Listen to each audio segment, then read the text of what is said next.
तो अगर तुमने नारुतो सीरीज को देखा है तो तुमने भी 8 इनर गेट्स फॉर्मेशन के बारे में सुना ही होगा, जो कि अगर एक शिनोबी सक्सेसफुली अचीव कर लेता है तो वो होकागे लेवल की पावर को भी सरपास कर सकता है। पर आखिरकार ये इनर गेट्स होते क्या है और ये इतनी पावर एक शिनोबी को आखिरकार देते कैसे है? तो पहले इनके ओरिजिन से शुरुआत करें तो 8 इनर गेट्स बेसिकली हर एक शिनोबी के अंदर प्रेजेंट होते हैं, जो फ्लो ऑफ चक्र को रेस्ट्रिक्ट करने का काम करते हैं। और ये इनर गेट्स एक शिनोबी को उसका सिर्फ 20% ही चक्र को यूज करने देते हैं वाइल परफॉर्मिंग एनी निंजुत्सु।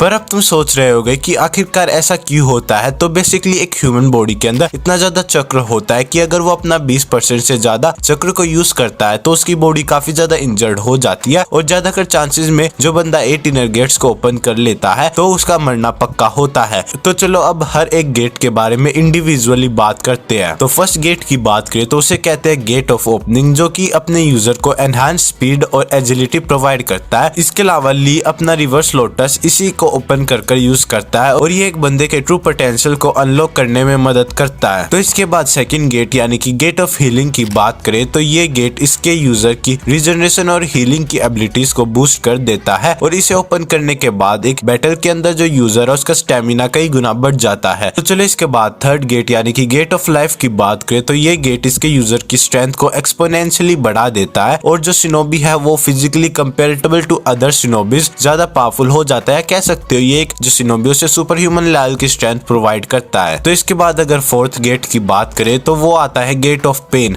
अब इस गेट को ओपन करने के बाद जो यूजर है उसके सेंसरी परसेप्शंस एंड अवेयरनेस काफी ज्यादा बढ़ जाती है और वो अपने एनिमी के अटैक्स को इजिली एंटिसिपेट कर सकता है और इजिली ही उन्हें अपने जुत्सु की मदद से काउंटर कर सकता है। तो चलो अब फिफ्थ गेट यानी कि गेट ऑफ लिमिट की बात करें तो नाम से ही क्लियर है, ये गेट ओपन करने के बाद यूजर की फिजिकल लिमिटेशंस हट जाती है और उसकी स्ट्रेंथ, एंड्योरेंस और रिफ्लेक्सेस सारी बाउंड्रीज को क्रॉस कर देती है। तो इसके बाद अगर सिक्स्थ गेट यानी कि द गेट ऑफ व्यू की बात करें तो ये गेट ओपन करने के बाद यूजर की सारी एबिलिटीज बढ़ जाती है और इस गेट को ओपन करने के बाद जो यूजर है वो मॉर्निंग पिकॉक का इस्तेमाल कर सकता है और इस गेट को ओपन करने के बाद जो यूजर है उसके अराउंड एक ओरा बनने लगता है जो कि यूजुअली ग्रीन कलर का होता है, जैसा कि हमें एनिमे के अंदर दिखाया गया है। तो नेक्स्ट अगर हम seventh gate gate of wonder की बात करें तो इसे ओपन करने के बाद जो यूजर है वो एक ब्लू कलर के स्वेट को रिलीज करने लगता है, जो कि अगेन बहुत जल्दी इवेपोरेट होता है, जिसके कारण जो यूजर है उसकी बॉडी को एक ब्लू कलर का ओरा कवर कर लेता है, जो कि एक्चुअली में उसका स्वेट होता है। पर इसे ओपन करने के बाद जो यूजर है उसकी मसल रैप्चर होने लगती है, जिसके कारण जो यूजर उसे अनइमेजिनेबल पेन को सफर करना पड़ता है। तो अब लास्ट गेट यानी कि गेट ऑफ डेथ की बात करें तो ये फाइनल गेट है जो कि यूजर को ओपन करना पड़ता है, जिसके बाद जो उसकी पावर्स है वो 100 टाइम बढ़ जाती है, जिसके अंदर जो यूजर उसकी हार्ट बीट कई गुना बढ़ जाती है और जो फ्लो ऑफ चक्र है वो भी कई गुना ज्यादा बढ़ जाता है। और ये गेट ओपन करने के बाद जो यूजर है उसके चारों तरफ एक रेड कलर का ओरा जनरेट होने लगता है। तो चलो अब इनके यूजर की बात करें तो सीरीज के अंदर 6 लोगों ने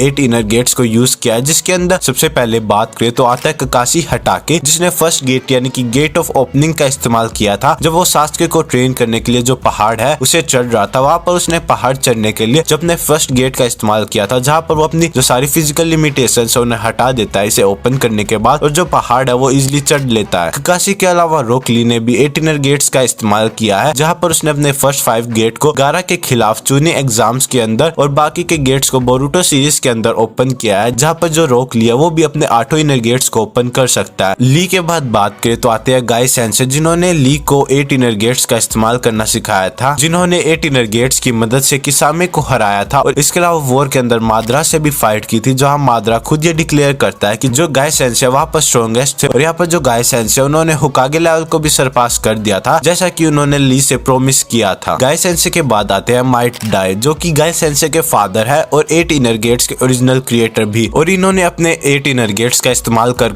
जो 7 में से 4 निंजा सोर्ड्समैन को मार दिया था, जो कि एक्चुअली में जो इनके बेटे को मारने आए थे। पर इसी फाइट्स के अंदर जो 8 गेट्स ओपन करने के कारण जो माइट डाई है वो खुद भी मर जाते हैं। जो नेक्स्ट बात करें तो आता है मेटल ली, जो कि एक्चुअली में रॉक ली का ही बेटा है, जिसने जो बोरुटो सीरीज है उसके अंदर सबकॉन्शियसली ही जो अपने फर्स्ट गेट यानी कि गेट ऑफ ओपनिंग है उसे ओपन कर लिया था एक फाइट के अंदर। तो लास्ट यूजर की बात करें तो आता है शिनो, जो कि हमें नारुतो की movie Naruto Shippuden the movie के अंदर दिखाया गया था, जहां पर ये क्लेम करता है कि ये अपनी बॉडी के डार्क चक्र की मदद से जो 8 इनर गेट्स को इजिली ओपन कर सकता है, वो भी बिना किसी डैमेज को ऑब्टेन किए। तो ये तो थे जिन्होंने 8 इनर गेट्स को ओपन किया, पर जितनी पावर इन गेट्स को ओपन करने से मिलती है उतनी ही जो भारी कॉन्सिक्वेंसेस उनकी बॉडी को चुकाने पड़ते हैं, जहां पर ज्यादातर चांसेस होते हैं कि जो भी 8 इनर गेट्स को को सक्सेसफुली ओपन कर लेता है तो उसकी डेथ हो जाती है। So this is all about the 8 inner gates formation. अगर वीडियो अच्छी लगी हो तो वीडियो को लाइक और चैनल को सब्सक्राइब करे बिना मत जाना, और तुम कमेंट्स में बता सकते हो कि नेक्स्ट वीडियो किस टॉपिक पर या किस एनिमे के ऊपर चाहिए।